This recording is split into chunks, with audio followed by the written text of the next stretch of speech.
At night, when the other engines are tucked away in their sheds, you can still hear the faraway call of an engine's whistle and the clickety-clack of train wheels turning. This is the sound of the post train. One train is pulled by Thomas and the other by Percy, as the loads are too heavy for one engine to do the work alone. The post is loaded into trucks at both the harbours, and the engines pull their trains through the silent stations, delivering their precious loads. On a clear night, a big shiny moon brightens their journey, but often Thomas and Percy can't even see the stars. But whatever the weather, lamps along the track always light their way. One night, Percy was waiting at the junction. The main line train was late. At last, Henry arrived. "Sorry," he puffed. "The mail boat from the mainland was delayed." "Come on, Percy," said his driver. "Let's make up for lost time." Percy puffed along as quickly as he could, but the sun was already rising as he finished his work. "Never mind," thought Percy. "It's nice to be up and about when it's the start of a new day and there's no one else around." Percy was not alone for long. "Bother," said Percy. "It's that dizzy thing, Harold." "Good morning," whirred Harold. "I always said railways were out of date, but you're so slow with the post, you should give everyone their stamps back. Post haste." Percy was too tired to explain. "Bird brain," he muttered.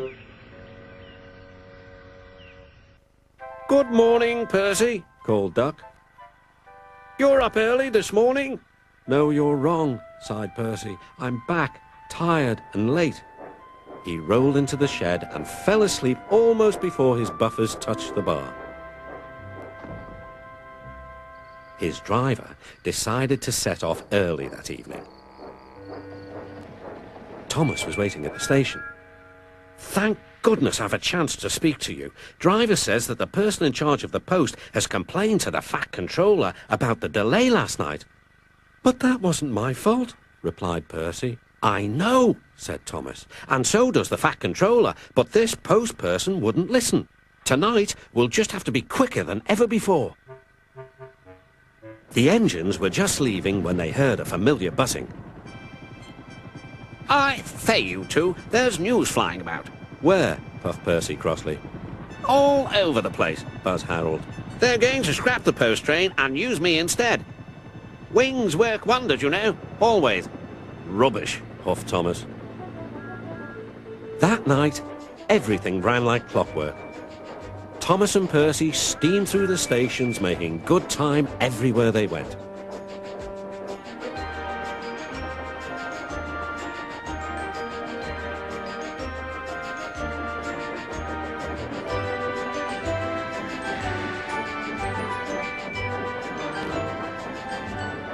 At a station, Thomas noticed a man looking cold and worried.